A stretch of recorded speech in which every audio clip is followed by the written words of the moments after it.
The drunk bullies slammed Clara onto a table, laughing, recording, certain no one would stop them. Then the bar went silent. The temperature dropped, and every man realized the nightmare walking toward them wore a black shirt and a promise. No one touches what's his and lives to boast about it. But when the ringleader gasped that they'd been sent to hurt her, Virgilio's fury turned surgical, because who the hell would dare test the one monster who swore he'd never fail again? If you're hooked in and want to enjoy this story, go ahead and subscribe, and drop a comment letting me know where you're watching from.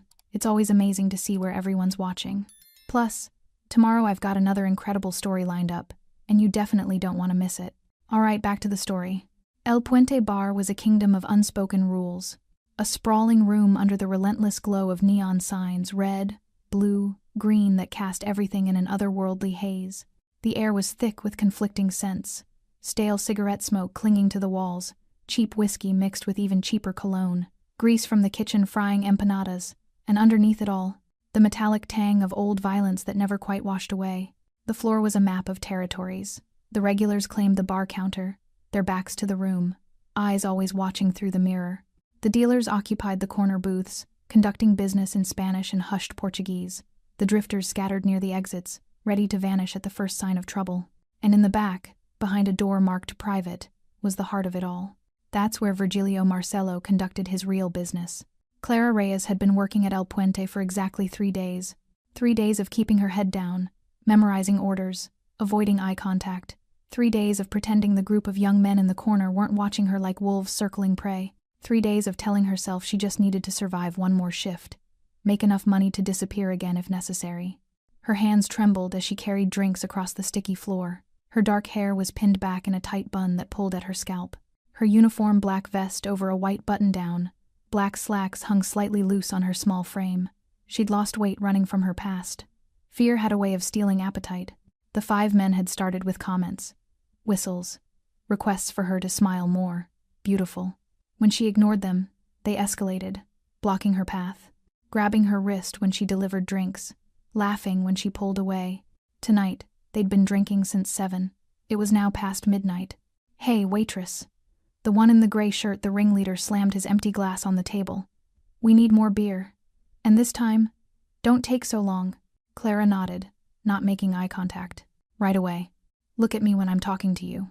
She looked up. His eyes were bloodshot, predatory. The others laughed, one in a black t-shirt, another with visible tattoos on his neck, 2 more in casual clothes that reeked of expensive cologne and cheap morals. "Better," Gray Shirt said, grinning. "You got a boyfriend, sweetheart?" I'll get your drinks." Clara turned away. A hand shot out, grabbing her wrist. Hard. "I asked you a question." The bar had gone quieter. Not silent, never silent in El Puente, but the kind of quiet where everyone's peripheral awareness sharpened, where regulars started calculating exit routes. "Please," Clara whispered, "let me go." "Not until you answer." She tried to pull away. His grip tightened, nails digging into her skin. The others stood up, circling around her like a pack closing in. "Come on, don't be rude," the one in black said, running a finger down her arm. "We just want to get to know you." Clara's breathing quickened. Her vision tunneled. This felt too familiar, the circle of men, the hands, the laughter that turned human sounds into something predatory. "I said let go." Gray Shirt shoved her backward. She stumbled into the one with neck tattoos, who pushed her forward again. They were playing with her, passing her between them like a toy. "Stop, please." "Please?" Gray Shirt mocked her accent. "Where you from, anyway? You one of those illegals?" The bartender reached for the phone behind the counter. A regular grabbed his wrist, shook his head slowly. "Don't. The boss will handle it." But Virgilio Marcelo was in his office, behind closed doors, in a meeting that nobody interrupted. Clara tried to run. Gray Shirt caught her by the vest, yanked her back so hard the fabric tore slightly. She cried out, a sound of genuine fear that cut through the music, through the conversations, through every pretense of normalcy. "Where you think you're going?" And then he did it. He grabbed her with both hands, one fist bunching her vest, the other gripping her arm, lifted her small body off the ground, and with a roar of drunken triumph, threw her onto the nearest table. Wood cracked. Glasses exploded. Beer cascaded across her face and uniform. Clara landed hard, chest first, the impact driving the air from her lungs. Her head bounced off the table. Stars burst behind her eyes. Liquid soaked through her clothes, cold, reeking of alcohol and humiliation. She tried to breathe and couldn't. Tried to move and couldn't. The men laughed. Someone raised a phone to record. And then the temperature dropped. Everyone felt it at once, that primal recognition of a predator entering the room. Through the haze of neon lights and cigarette smoke, a shadow moved. Larger, colder, deadlier. Virgilio Marcello stood there. Black shirt, tattooed arms, expression carved from stone. His dark eyes locked on Clara lying broken on the table, then moved to the hands that had thrown her there. Nobody breathed. Everyone in El Puente Bar felt the same truth at the exact same moment. Their nightmare had just begun. If moments like this make your heart drop, don't just watch silently. Hit subscribe now. Stories like this deserve witnesses, not bystanders. 3 weeks earlier, Clara Reyes had been a different person. Not in name, not in appearance, but in the small, fragile thing called hope. That flickering belief that tomorrow might be safer than today, that running might eventually lead to rest instead of just more running. She'd been wrong about that too. The town she fled from didn't have a name worth remembering. Just another dusty collection of buildings along the Mexican border where cartel law superseded any government pretense. Where girls like Clara learned early that survival meant invisibility, and invisibility meant becoming so small you barely cast a shadow. Her mother had died when Clara was 16. Cancer, they said. But Clara knew the truth: stress could kill just as surely as bullets. Stress from the debt her father accumulated gambling with men who didn't accept "I'll pay you back" as currency.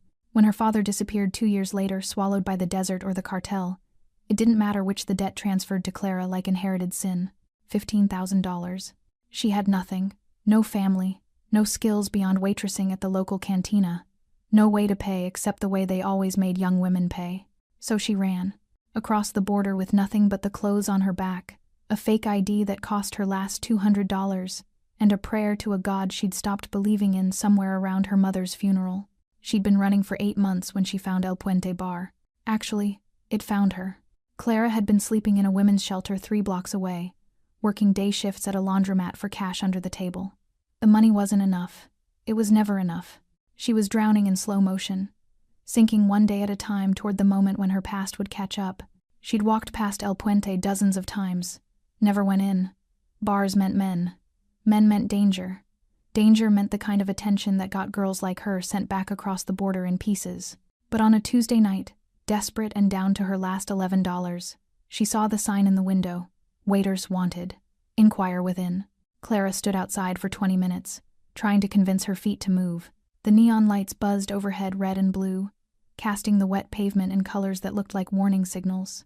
She could see shadows moving inside, hear voices, smell cigarette smoke drifting through the cracked door. Just one more job, she told herself.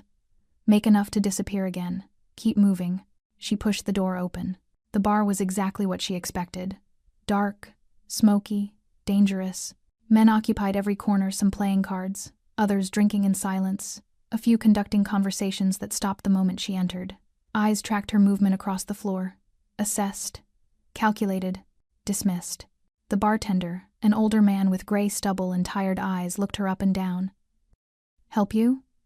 "The sign," Clara said quietly, pointing outside. "Waitress position? You got experience?" 3 years. Cantina work," he grunted, unimpressed. "Can you handle drunk assholes?" Clara thought about the men back home. The hands, the comments, the constant negotiation between submission and resistance. "Yes." "When can you start?" "Tonight." That's when the office door opened. Clara didn't know who Virgilio Marcello was. Didn't recognize the name when the bartender's face went carefully neutral. Didn't understand why the entire bar seemed to recalibrate its breathing when the man in the black shirt stepped out.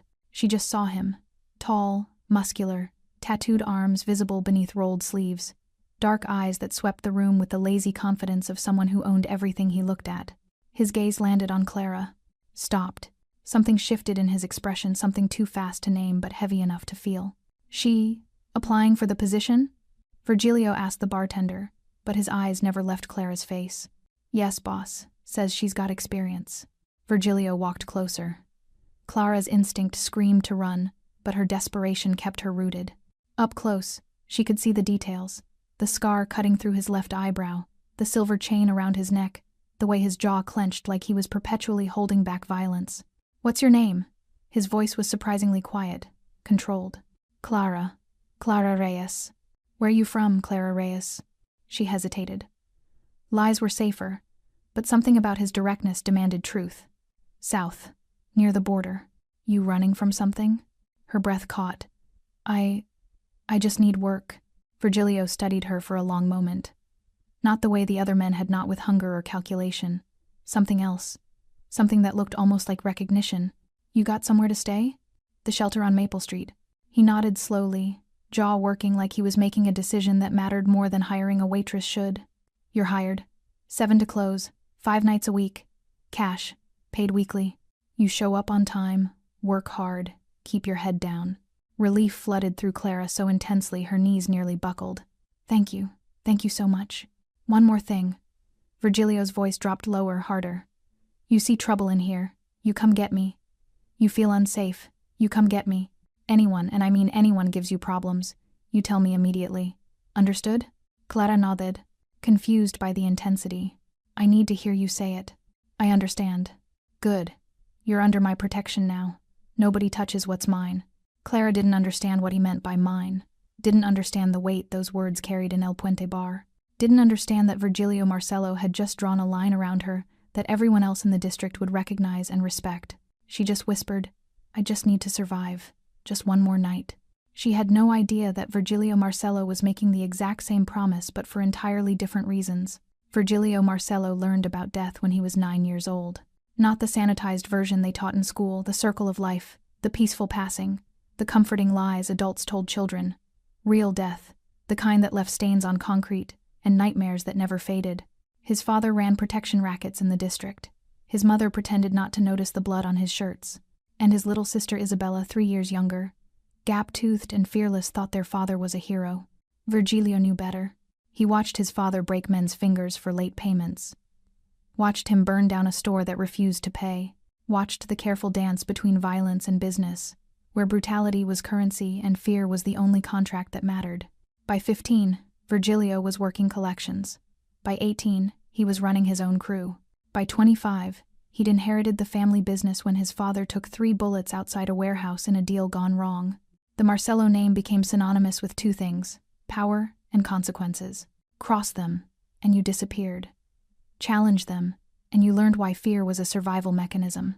But protect what was theirs, family, territory, money, and the Marcelo family became an impenetrable wall between you and everyone who wanted to hurt you. Virgilio built his empire on that simple principle. Loyalty earned protection. Betrayal earned burial. El Puente Bar became his headquarters 7 years ago. Not because it was profitable, though it was, but because it was neutral ground. A place where deals could be made, debts could be settled, and business could be conducted without the performance required in the streets. The regulars knew the rules. The staff knew to stay silent. And everyone knew that the man in the black shirt sitting in the back office was the reason their neighborhood functioned at all. But Virgilio Marcelo carried a wound that never healed. Her name was Isabella, 22 years old, studying to be a nurse, still gap-toothed when she smiled, still fearless in ways that terrified him. She worked night shifts at the community clinic, helping people who couldn't afford real hospitals. Virgilio had warned her, told her the clinic was in disputed territory, told her that working late made her vulnerable, told her to let him assign protection. She'd laughed, kissed his cheek, and said, Virgilio, not everyone needs to live in your dark world. Some of us still believe in helping people. He got the call at 2:47 a.m. on a Thursday. Isabella had been walking to her car after her shift. 3 men, low-level runners from a rival operation, cornered her in the parking lot. They knew whose sister she was. That's exactly why they targeted her. They wanted to send a message to Virgilio Marcelo. Your protection has limits. Your power has cracks. Your family bleeds like everyone else. By the time Virgilio arrived, the ambulance was already there. Isabella lay on the asphalt, her white nursing scrubs torn and bloodied, her face swollen from where they'd beaten her. She was breathing barely, but something essential had been shattered in her eyes. She looked at him and whispered, Where were you? 3 words. A question that became an accusation. A wound that would never close. Isabella survived physically. The broken ribs healed. The bruises faded. But she moved away 3 months later across the country, to a city where the Marcelo name meant nothing, where she could rebuild herself far from her brother's shadow. She never came back, never called. And in the 7 years since, Virgilio had received exactly one message from her. I forgive you, but I can't be near you. Your world destroys everything it touches. That night created the Virgilio Marcello everyone feared. The 3 men who attacked Isabella disappeared. Not quickly, not mercifully. Virgilio made sure their last hours taught them what real suffering meant. He made sure every criminal in the district understood the new rule. Family was untouchable, and violating that rule meant experiencing pain that made death look like kindness. But he couldn't undo what happened. Couldn't rewind time. Couldn't be in that parking lot when Isabella needed him. The failure hollowed him out, carved away everything soft until only the essential machinery of survival remained. Violence, strategy, protection. He swore 2 things after Isabella left. First, that he would never again fail to protect someone under his care. Second, that he would never again allow emotional attachment to cloud his judgment. For 7 years, he kept both promises. El Puente Bar ran smoothly. His operations expanded. His reputation grew. He became the monster his father had trained him to be: efficient, brutal, untouchable, until Clara Reyes walked through his door. She stood in his bar on a Tuesday night, small, exhausted, desperate, and something about her shattered his carefully constructed armor. The way she held herself, perpetually braced for impact. The way her eyes tracked exits before looking at faces. The way she said, "I just need work," with the particular desperation of someone who'd already lost everything. She reminded him of Isabella. Not in appearance, Clara was Latina, where Isabella had been Italian. Not in personality, Clara was quiet, where Isabella had been bold. But in vulnerability. In the specific fragility of someone trying to survive in a world designed to break them. Virgilio hired her on the spot. Told himself it was just good business, the bar needed help. Told himself it didn't matter who she was or where she came from. Told himself he wasn't trying to rewrite history or save someone he'd already failed. But when he said, "You're under my protection now," he meant it with every atom of his being. He assigned her the safest shifts, kept watch when she worked, made sure every regular in the bar understood she was off limits. For 3 days, everything was fine. Then the 5 young men started coming in, newcomers, outsiders who didn't know the rules, who saw a pretty waitress and thought she was available, who mistook Virgilio's absence from the floor as permission. They harassed her, touched her, cornered her. And Virgilio, buried in his office managing shipments and negotiations, didn't notice. Not until the sound reached through the walls. Not the normal sounds of the bar, laughter, music, conversation. Something else. Something that bypassed his conscious mind and went straight to the oldest, darkest part of his brain. The sound of someone crying for help. The sound of Clara hitting the table. The sound of history repeating itself. Virgilio stood in his office, fists clenched so tight his knuckles went white, jaw locked so hard his teeth ground together. Not again. Something primal screamed inside him. Never again. He walked toward the door, and the monster Isabella feared stepped into the light. Time moved differently in moments of violence. Clara Reyes lay sprawled across the table, beer soaking through her uniform, glass shards glittering in her hair like broken stars. Her chest heaved with panicked breaths that wouldn't come properly. The impact had driven the air from her lungs, left her gasping like a fish drowning in open air. Pain bloomed across her ribs where she'd hit the table's edge. Her cheek throbbed where it had bounced off the wood. But worse than the physical pain was the other kind, the soul-deep humiliation of being thrown like garbage while people watched and did nothing. Above her, the 5 men laughed. The sound echoed in her ringing ears, distorted and monstrous. "Look at her!" Gray Shirt howled, slapping the table beside her head. "Thought she was too good to talk to us." The one in black grabbed her wrist, pinning it to the table. "Maybe she needs another lesson in manners." Clara tried to speak, to beg, to scream, but her voice came out as a broken whimper. Her vision blurred with tears. This was how it ended, she thought. This was how it always ended for girls like her. Hurt, humiliated. Ira said.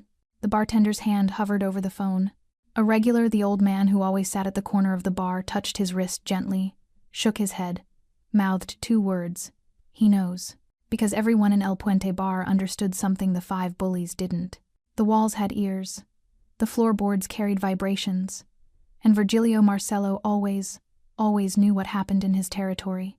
In his office, Virgilio heard Clara's cry cut through the walls like a blade through silk. For one frozen second, he stood perfectly still. Documents scattered across his desk. A half-finished drink sweating condensation onto wood. The phone still warm from the call he'd just finished. Then the sound registered fully, not just noise, but meaning. Not just a cry, but her cry. Clara's voice, breaking on a sob that carried the specific frequency of genuine terror. The documents didn't matter anymore. The deal didn't matter.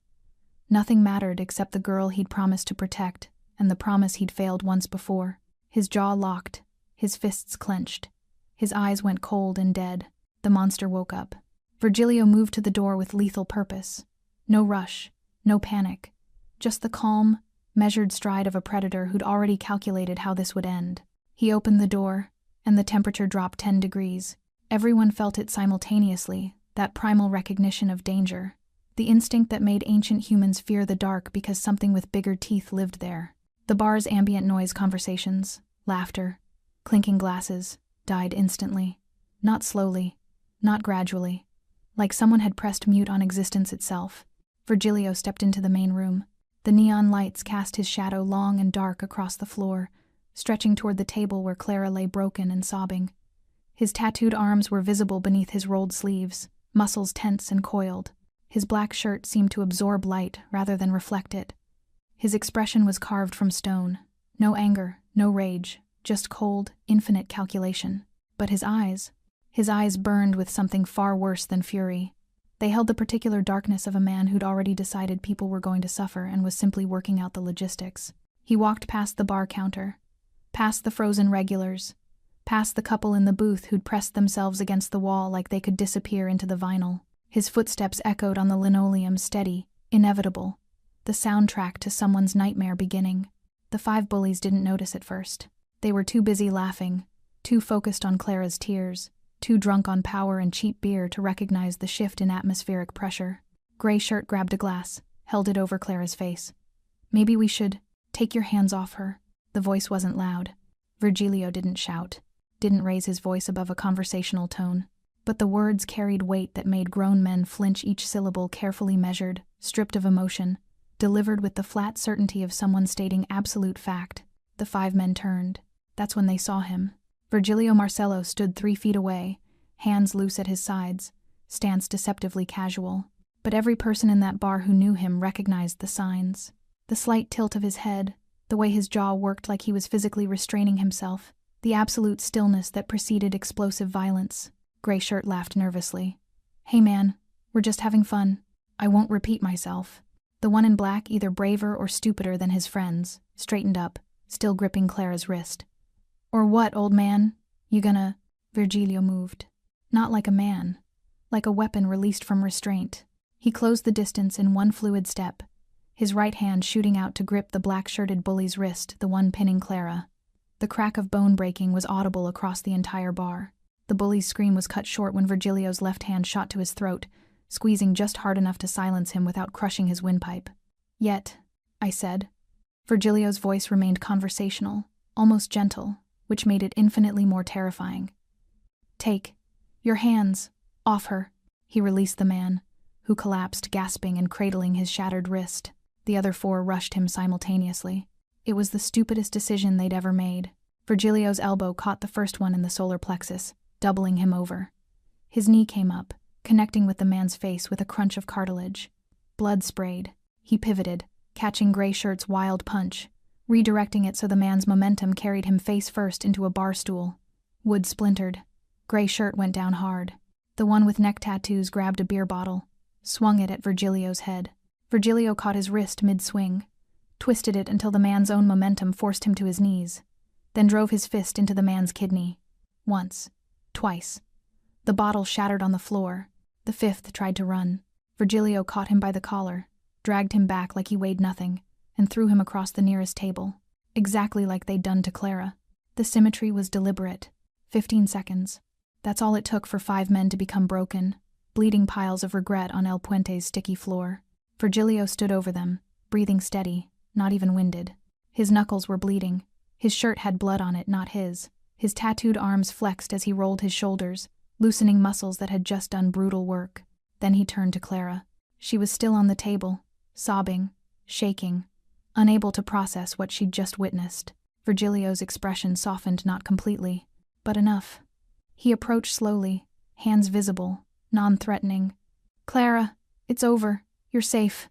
She looked up at him with eyes that held too much trauma, too much history, too much fear to simply vanish because he said so. but she saw something in his face that made her believe him anyway. He extended his hand. "Let me help you up." Clara's hand trembled as she reached for Virgilio's. His grip was surprisingly gentle, calloused, warm, steady as he helped her sit up.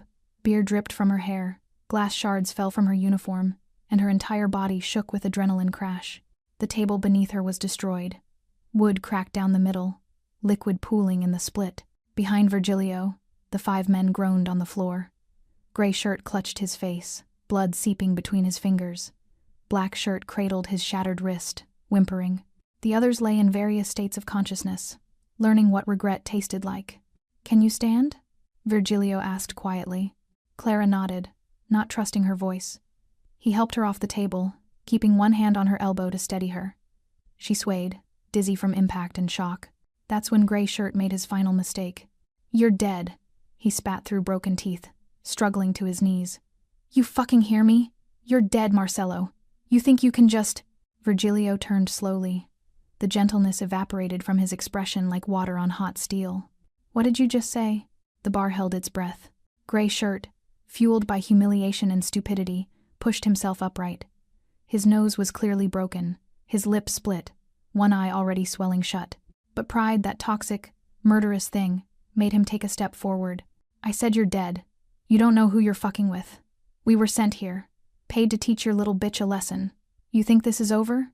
You think—" Virgilio moved like lightning. One moment, he was standing beside Clara. The next, his hand was wrapped around Gray Shirt's throat, lifting him off the ground with one arm. The bully's feet kicked uselessly at air, hands clawing at Virgilio's iron grip. "Sent," Virgilio repeated, voice deadly calm. "By whom?" Gray Shirt's face turned purple, his eyes bulged. "Fuck you." Virgilio's grip tightened. "Not enough to kill, not yet, but enough to make the man taste death. I'm going to ask one more time. And if you lie, or refuse to answer, I'm going to break every finger on both hands before I start on your ribs." "Sent by whom?" "Rios," Gray Shirt choked out. "Mateo Rios." The name landed like a grenade. The regulars at the bar exchanged glances. The bartender's face went pale. Even Clara, who knew nothing about this world, felt the shift, the way that single name changed the entire equation, from bar fight to something far more dangerous. Virgilio's expression didn't change, but his jaw clenched harder. "Mateo sent you," said to rough up the girl. "Send you a message." "What message?" That you can't protect everyone, that your reach has limits." Virgilio lowered the man slowly until his feet touched ground, but kept his hand wrapped around his throat. "Let me send Mateo a message in return," Virgilio said, voice barely above a whisper. "Tell him that his reach doesn't extend into my bar. Tell him that anyone who touches what's mine answers to me personally. Tell him that the next person he sends won't leave on their feet, they'll leave in pieces. Can you remember all that?" Gray Shirt nodded frantically, tears mixing with blood on his face. "Good." Virgilio released him. The man collapsed, gasping. "Now get out, all of you. And if I ever see your faces in my district again, there won't be a conversation. There won't be a warning. There will just be a closed casket." The 5 men scrambled for the door like broken animals. They limped, crawled, and dragged each other toward the exit, leaving trails of blood on the linoleum. Gray Shirt paused at the door, looked back with hatred and fear warring in his eyes, then disappeared into the night. The door swung shut. The bar remained silent. Virgilio stood in the center of the room, knuckles still bleeding, chest rising and falling with controlled breaths. Then he turned back to Clara, and the hardness drained from his face again, replaced with something that looked almost like regret. "I'm sorry," he said. Clara blinked, confused. "What?" "That you had to see that it happened at all." He ran a hand through his hair, and for the first time since she'd met him, he looked tired, old, haunted. "You were supposed to be safe here." Clara stared at this man who'd just destroyed 5 people with his bare hands in less time than it took to finish a drink. This man who was apologizing to her. Something broke inside her chest, not painfully, but like ice cracking, like pressure releasing. Tears came again, but different ones. Not fear, not trauma, something else.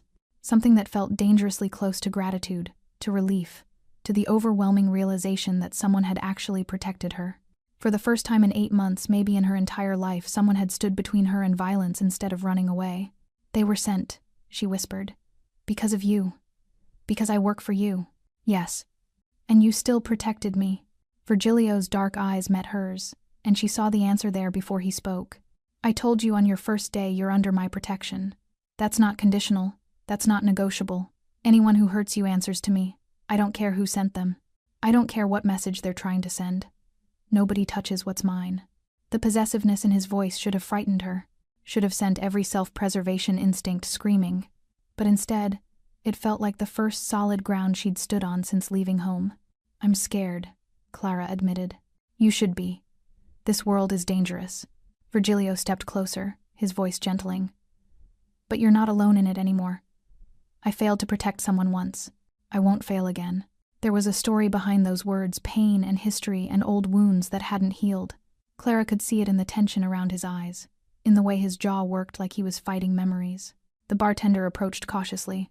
Boss, should I call someone? Clean up? Call Miguel. Tell him we need the usual crew. Virgilio looked around at the destroyed furniture, the blood, the shattered glass. And get Clara some clean clothes. She's done for tonight. I can keep working, Clara protested weakly. No. The word was gentle but absolute. You're going upstairs to my office. You're going to sit down, drink water, and breathe.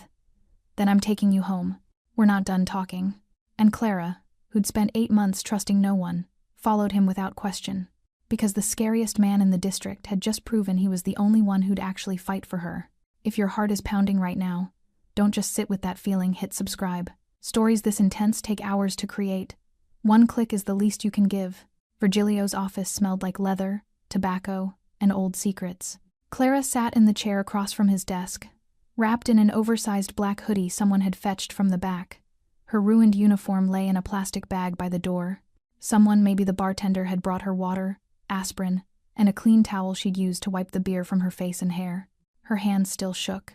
Every few seconds, her body would remember the impact, the feeling of flying, of hitting wood, of being utterly powerless, and she'd flinch involuntarily. Virgilio stood by the window, looking down at the street where his crew was loading the 5 men into a van. Not to hurt them further, though, Clara suspected that was an option, but to dump them in neutral territory with Virgilio's message still burning in their ears. He hadn't said anything for 5 minutes, just stood there, fists clenched, jaw working, radiating controlled fury that had nowhere left to go. Finally, Clara broke the silence. I'm sorry. Virgilio turned, confusion creasing his brow. What? I brought trouble to your bar. Those men came because of me, because I... Stop. The word was sharp, commanding. He crossed to his desk, sat on its edge facing her. You didn't bring trouble. Mateo Rios sent trouble because he's testing boundaries, because he wants to see if I'm still the man I was 5 years ago, or if I've gone soft. His eyes locked on hers. You were a target because you're vulnerable and visible. That's not your fault. But if I hadn't been here... If you hadn't been here, Mateo would have found another way to send his message. Burned a shipment.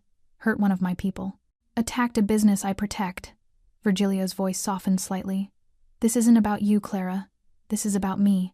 About old debts and older grudges. Clara wiped her eyes with her sleeve. I don't understand this world. Your world. Good. That means you're still sane. A knock at the door interrupted them. Come in, Virgilio called. The bartender Miguel, Clara now remembered, entered carrying a small first aid kit. Boss, she's got glass in her hair. Probably some cuts that need cleaning. Virgilio nodded, took the kit. I'll handle it. Make sure the floor's cleaned up. And Miguel... His voice dropped lower. Spread the word. El Puente is locked down tomorrow night. Family only. We need to talk about Mateo. Miguel's expression darkened. You think he's making a move? I think he's testing. Which means we respond before it becomes an actual move. Miguel left, closing the door softly behind him. Virgilio opened the first aid kit, pulled out antiseptic wipes and tweezers. Turn around. Let me check your head. Clara hesitated, then obeyed. She felt his hands in her hair, surprisingly gentle, carefully parting the strands to search for glass fragments. Each time he found one, he removed it with practiced precision. You've done this before, she said quietly. Too many times. He found another shard, placed it on a tissue. My sister used to get into fights when she was younger. Came home bloody more than once. I learned basic field medicine out of necessity. Clara's breath caught. You have a sister? Virgilio's hands paused for just a moment. Had. I still have one. Technically. She's alive. But she doesn't speak to me anymore. Why? The silence stretched long enough that Clara thought he wouldn't answer. Then, because I failed to protect her when it mattered most. The pain in his voice was so raw, so unexpected, that Clara turned around despite his hands still being in her hair. She saw his face, the careful mask cracked, the haunted look in his eyes, the guilt carved so deep it had become part of his bone structure. What happened? She whispered. Virgilio lowered his hands, sat back against the desk. For a long moment, he stared at the wall, deciding whether to speak. Then, Isabella, 3 years younger than me, wanted to save the world, one patient at a time, worked at a free clinic in disputed territory. I told her it was dangerous, offered her protection. She refused, said she didn't want to live in my dark world. He laughed bitterly. She was right. My world destroys everything it touches. Virgilio. 7 years ago, she was attacked. 3 men, parking lot outside her clinic. They knew exactly who she was, used her to send me a message. His fists clenched until knuckles went white. By the time I got there, the ambulance had already arrived. She was alive, but broken, and she looked at me and asked, "Where were you?" Tears slipped down Clara's cheeks. She understood now. Understood the gentleness beneath the brutality. Understood why he'd hired her so quickly, why he'd made such an absolute promise of protection. Understood why seeing her thrown on that table had unleashed something primal in him. She left 3 months later, moved across the country. Said she forgave me but couldn't be near me, that my world was toxic, that proximity to me destroyed lives. Virgilio's voice cracked slightly. She was right about that too. No. Clara's voice was firm. She was wrong. Virgilio looked at her, surprised. Your world is violent, yes. Dangerous, yes. But toxic? Clara shook her head. I've lived in toxic. I've survived men who hurt because they enjoy it, who destroy because they can. You're not that. You destroy to protect. You're violent because you have to be. There's a difference. Clara, tonight, 5 men threw me on a table. And you stopped them. You didn't hesitate. You didn't calculate profit or risk. You just protected me. Fresh tears came. Do you know how long it's been since someone actually fought for me instead of using me or hurting me? Virgilio's expression softened. Your sister was hurt, and you weren't there. That's tragedy, not failure. You can't be everywhere. You're not God. Clara's voice strengthened. But tonight? Tonight you were there. And I'm alive because of it. Safe because of it. Virgilio studied her face, this small woman who'd been brutalized twice in one lifetime but somehow still had the strength to offer him absolution he didn't think he deserved. I'm not a good man, Clara. Maybe not. But you're a good protector. And right now, that's all I need. Something shifted between them in that moment. Not romantic, not yet. But fundamental. A recognition. An alliance. 2 broken people finding unexpected shelter in each other's damage. Virgilio cleared his throat, picked up the tweezers again. Turn back around. I'm not finished with your hair. Clara obeyed, smiling slightly through her tears. As his hands worked gently through her hair, removing the last fragments of violence, she whispered, "Thank you for being there tonight." Virgilio's hands paused briefly, then continued their careful work. "Always," he said quietly. "From now on, always." And for the first time in 8 months, Clara Reyes believed someone's promise. The van sat in an abandoned lot 3 blocks from El Puente Bar. Inside, the 5 men huddled against the metal walls, broken, bleeding, and finally understanding the magnitude of their mistake. Gray Shirt's nose had stopped bleeding but sat crooked on his face. Black Shirt cradled his shattered wrist. The others nursed cracked ribs, split lips, and the kind of fear that permanently rewired survival instincts. Outside, 2 of Virgilio's men stood guard. Not to keep the bullies in, they were free to crawl away whenever they found the courage, but to ensure their conversation was private. Virgilio stepped into the van. The men flinched simultaneously, pressing themselves against the walls like animals cornered by a larger predator. He didn't blame them. He'd put that fear there intentionally. Fear was a teaching tool, and tonight's lesson needed to be carved deep enough to never fade. He sat on a crate near the door, deceptively casual. "Let's talk about Mateo Rios." Silence. The kind that reeked of terror and self-preservation. "I'm not going to hurt you," Virgilio said calmly. "Not anymore. But I need information, and you're going to give it to me. The only question is whether you do it easily or whether I make a phone call to people who specialize in extracting difficult answers." Gray Shirt broke first. "We already told you Mateo sent us. Paid us $2,000 each to rough up the girl. Said it would send you a message. What message specifically? That you can't protect everyone. That your territory has soft spots. Grayshirt's voice shook. That's all we know, I swear. We're just hired muscle. We don't know his plans. Virgilio studied him with the detached assessment of someone evaluating merchandise. You're telling me Mateo Rios, who runs the South Side, who's built his empire on careful strategy, sent 5 drunk idiots into my bar with no plan beyond rough up the girl? The men exchanged nervous glances. We weren't supposed to. Blackshirt started, then stopped. Finish that sentence. We weren't supposed to go that far. Just harass her, scare her, make her quit. Blackshirt's good hand trembled. But we were drinking, and she ignored us, and it felt like she was disrespecting us, so you escalated on your own? Virgilio's voice went colder. Mateo gave you an assignment, and you improvised. Made it personal.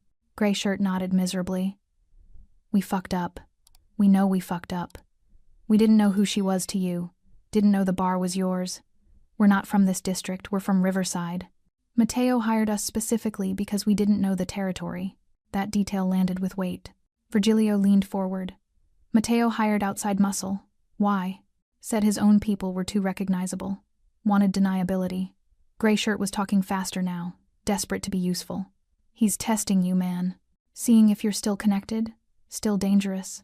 Said you've been quiet for years, maybe gone soft. He wanted to poke you, see if you'd bite back. And if I didn't, then he moves on your territory. Takes the protection contracts you hold. Absorbs your operations. Grayshirt's eyes pleaded for understanding. We're just pawns, Marcelo.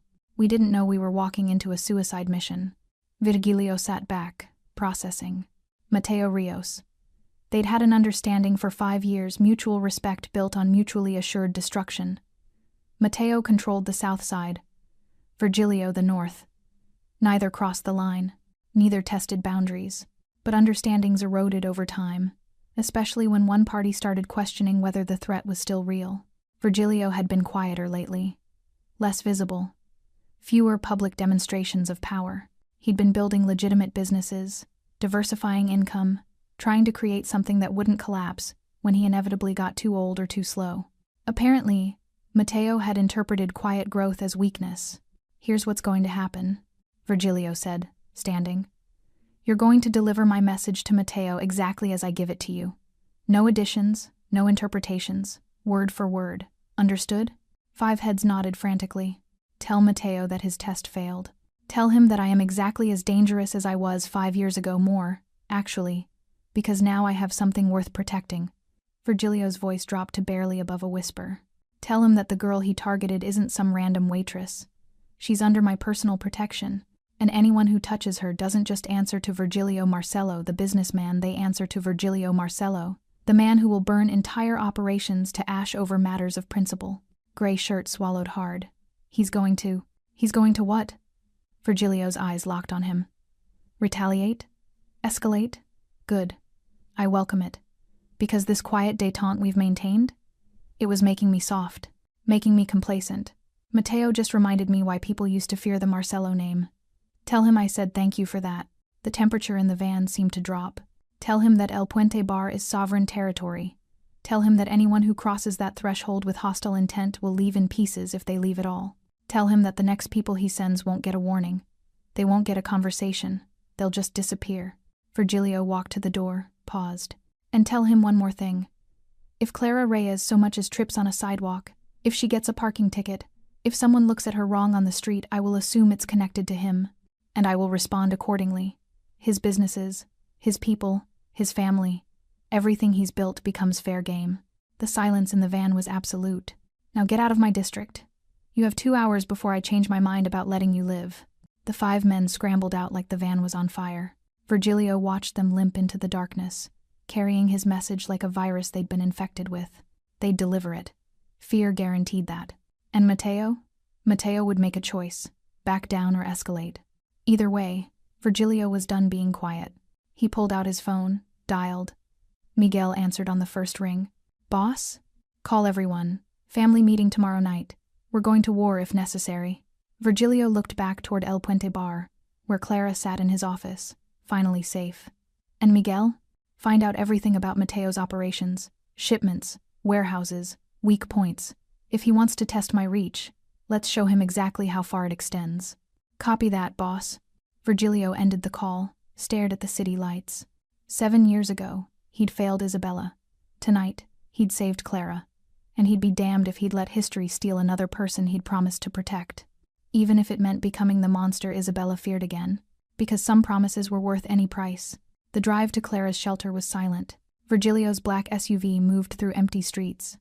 Neon lights reflecting off rain-slicked asphalt.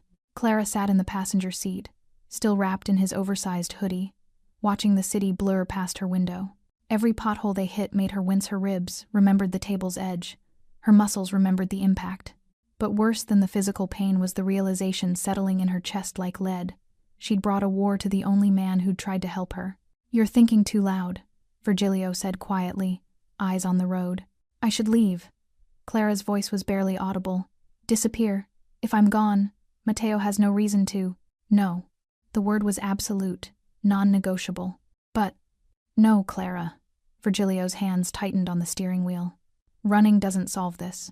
Matteo isn't targeting you specifically, he's targeting my weakness. If you disappear, he'll just find another pressure point. Another person. Running only teaches him the strategy works." Clara turned to face him. "So what? I stay and become the reason people die? Become the excuse for a war? You stay because you're under my protection, and I don't break my promises." Virgilio's jaw clenched. "And if there's a war, it's because Matteo chose to challenge me, not because you exist." They pulled up outside the shelter, a squat brick building with bars on the windows, and a flickering sign that read, "Street, Catherine's Women's Refuge." The sight of it made something twist in Virgilio's chest. This is where Clara had been living. This is what safe had looked like before him. He turned off the engine. "How long have you been staying here?" 2 months. Since I arrived in the city." "And before that?" Clara hesitated. Then something broke inside her, the dam she'd been holding back since the moment she fled her hometown. The truth came spilling out like blood from a wound finally opened. "I'm running from a debt I can't pay." Virgilio listened without interrupting as she told him everything. Her mother's death. Her father's gambling. The $15,000 inherited like original sin. The men who came collecting cartel enforcers who didn't accept "I don't have it" as an answer. "They gave me options," Clara whispered, voice shaking. "Pay in cash, or pay in other ways. Work in their clubs, their houses, be useful until the debt was cleared." Tears streamed down her face. "So I ran. Crossed the border with fake papers. Been moving city to city for 8 months, working under the table, sleeping in shelters, trying to stay invisible." "But you can't stay invisible forever," Virgilio said gently. "No. Eventually they'll find me. They always do." Clara wiped her eyes. "That's why I can't let you fight for me. I'm already dead, I'm just delaying it. And I won't let you become collateral damage in my ending." Virgilio was quiet for a long moment. Then he reached into his jacket and pulled out a wallet. From it, he extracted a business card, plain white. Single phone number embossed in black. "This is my personal line. Not the bar's. Mine." He pressed it into her palm. "You call this number day or night. And I answer. Period." "Virgilio." "I'm not finished." His dark eyes locked on hers. $15,000. "That's what you owe?" Clara nodded, confused. "Consider it paid." Her breath stopped. "What?" "Your debt. I'm buying it. I'll contact the people you're running from. Negotiate the transfer. They get their money, you get your freedom." You can't just, that's $15,000. I've spent more on a single shipment of whiskey." Virgilio's voice was matter-of-fact. "Money is a tool, Clara. Right now, I'm using it to remove the leash around your neck." Clara's hands shook. "Why? Why would you do that for me?" "Because you remind me of my sister. Because I failed once and refused to fail again. Because in 7 years of violence and business, you're the first person who looked at me and saw something worth saving instead of something to fear." But Virgilio didn't say any of that. Instead, "Because you work for me. Because you're under my protection. Because that's what protection means, removing threats, not just responding to them." He paused. "And because you deserve a chance to live without looking over your shoulder." Tears came harder now. "I don't know how to repay." "You don't repay protection, Clara. You accept it. You trust it. And when you're ready, when you're safe and whole again, you pay it forward. Help someone else who needs it."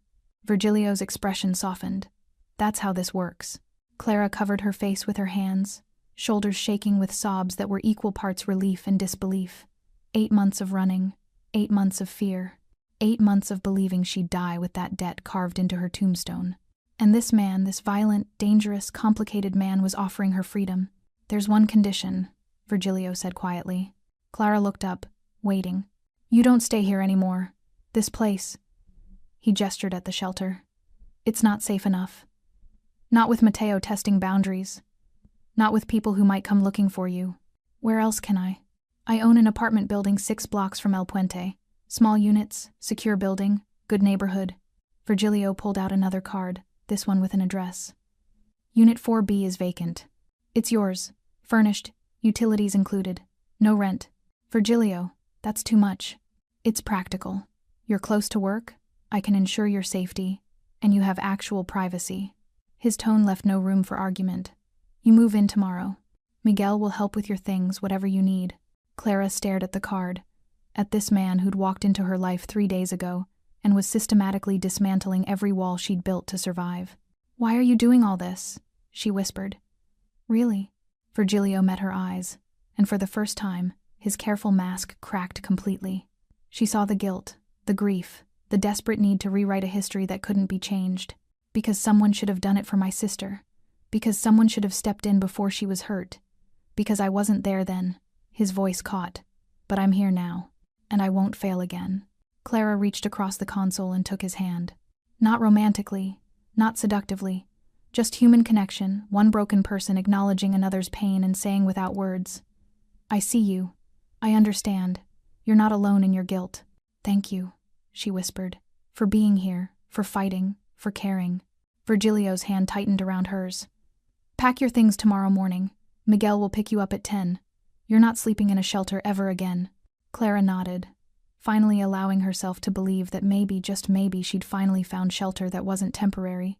As she stepped out of the SUV, Virgilio called after her. "Clara?" She turned back. "You're safe now. Really safe. I promise you that." And standing in the rain, wrapped in his hoodie, with his card clutched in her hand, Clara Reyes finally let herself believe that promises weren't always lies, that some men actually kept them. Mateo Rios received Virgilio's message at 3 in the morning. Not through a phone call, those could be traced. Not through an intermediary, those could be unreliable. But through the 5 broken men who limped into his Southside warehouse, bleeding and terrified, carrying words that landed like grenades.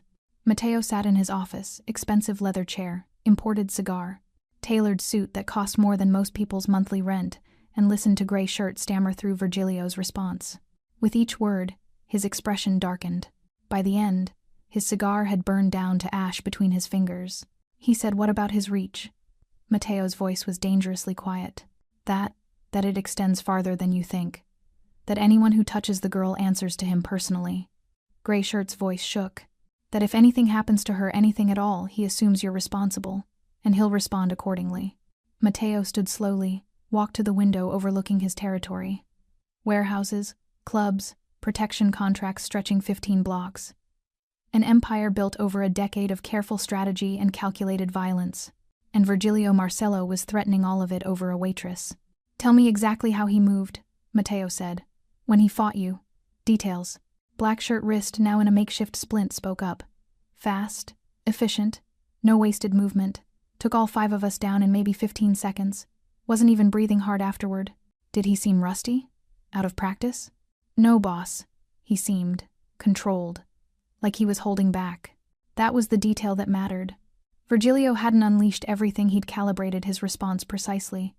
Enough violence to send a message, enough restraint to prove he was still in control. That wasn't a man gone soft. That was a predator reminding everyone why they'd feared him in the first place. Mateo's jaw clenched. 5 years ago, when they'd established their détente, Virgilio had been at his peak, ruthless, visible, willing to burn entire operations over matters of principle. Then he'd gone quiet, stopped making public displays, focused on legitimate businesses. Mateo had interpreted that as weakness, as Virgilio trying to go legitimate, to wash the blood off his hands and pretend he was something other than a criminal. He'd been catastrophically wrong.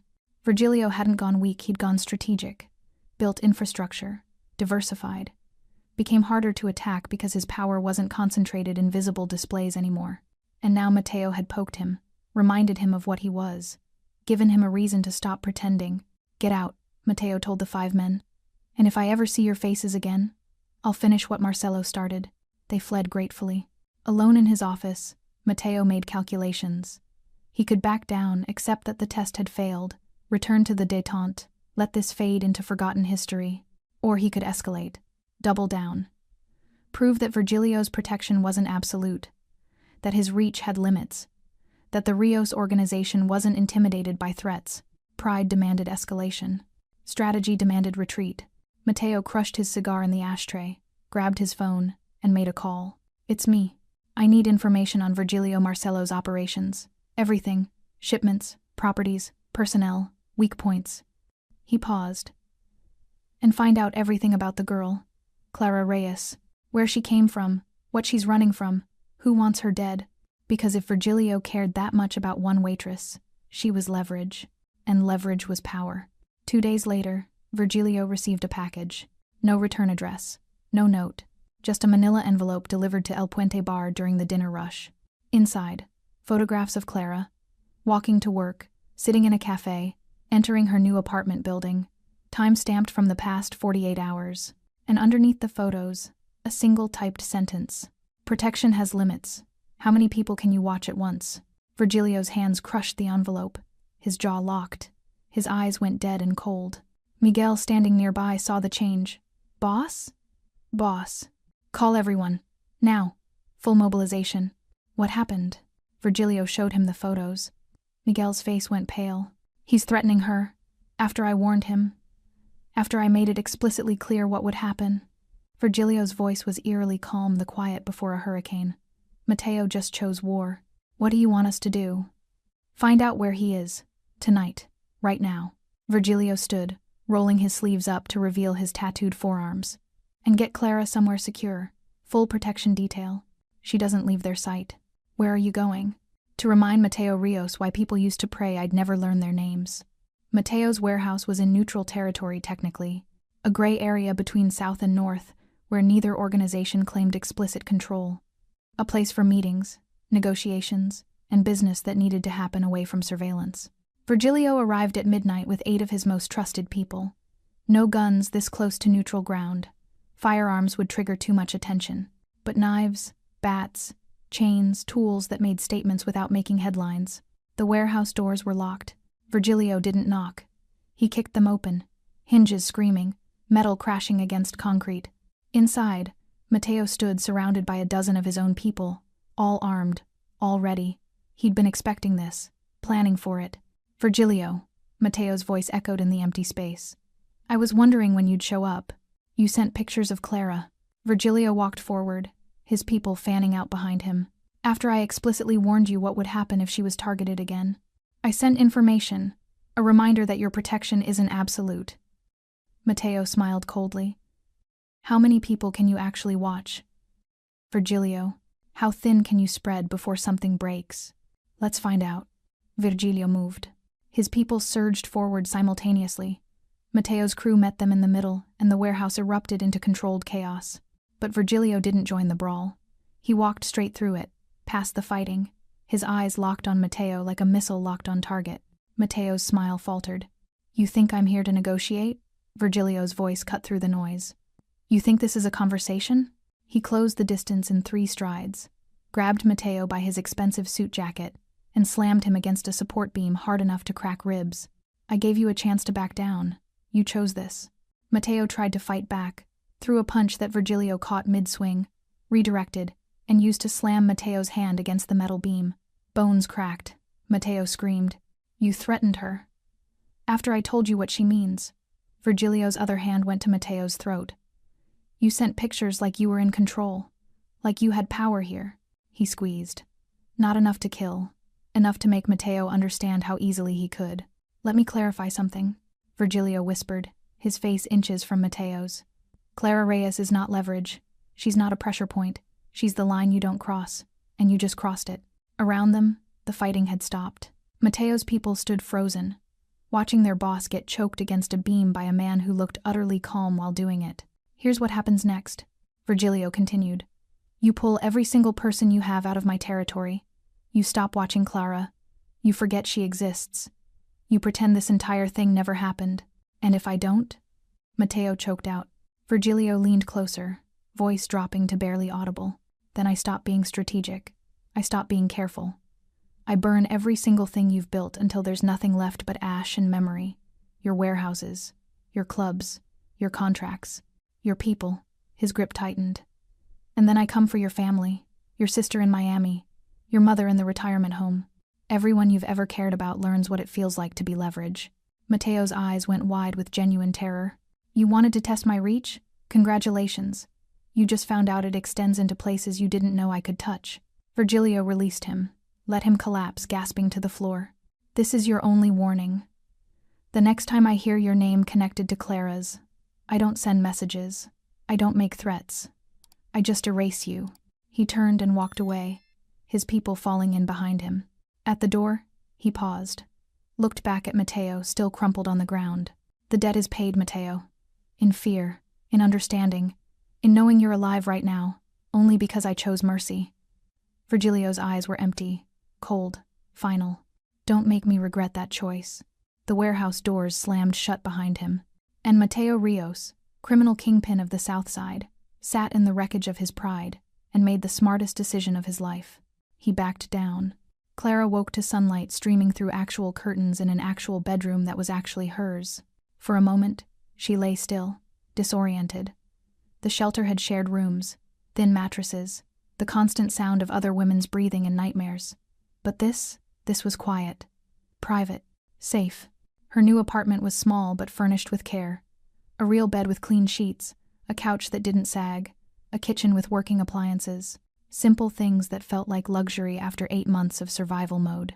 On the counter, she found a note in bold handwriting. Took care of the problem. You're safe now. Really safe. V.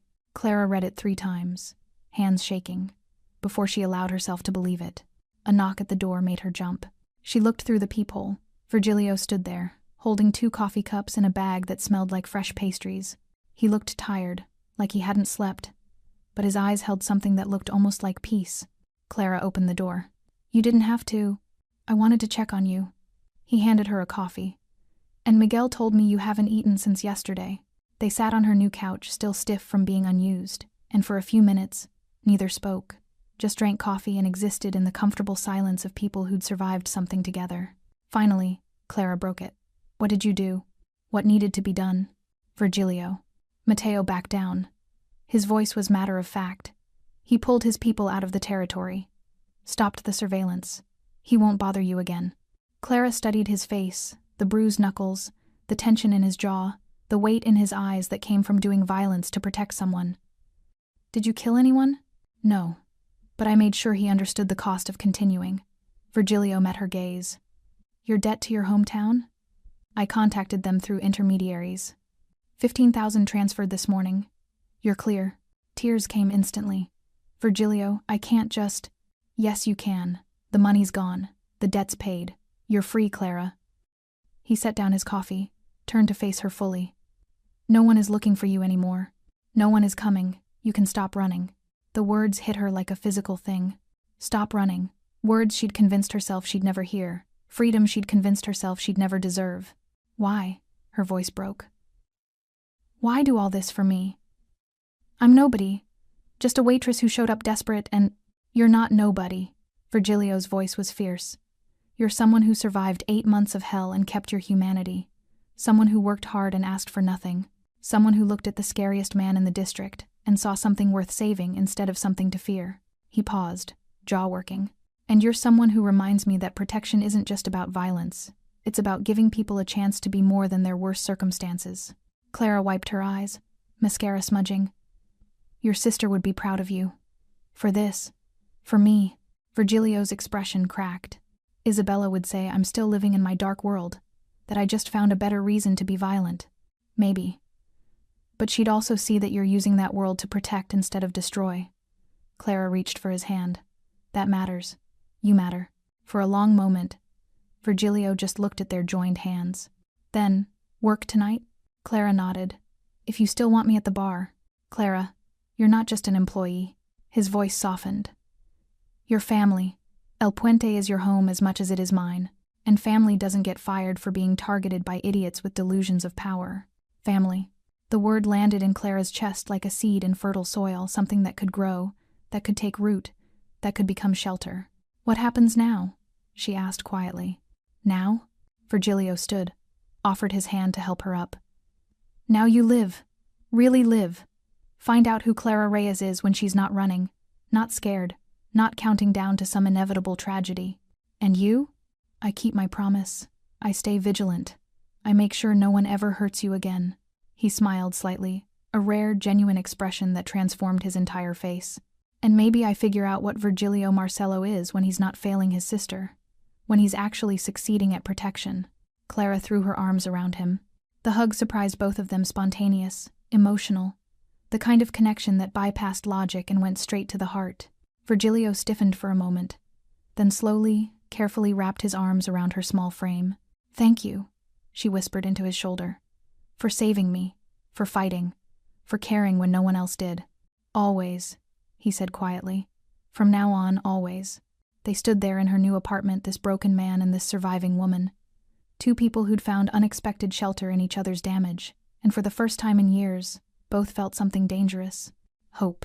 That night, El Puente Bar buzzed with familiar energy. Clara worked the floor in her uniform, carrying drinks and taking orders like the past week hadn't happened. But everything had changed. The regulars nodded to her with respect.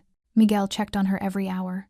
And in the back office, Virgilio watched through the security cameras, with the vigilance of someone who'd learned that promises meant action, not just words.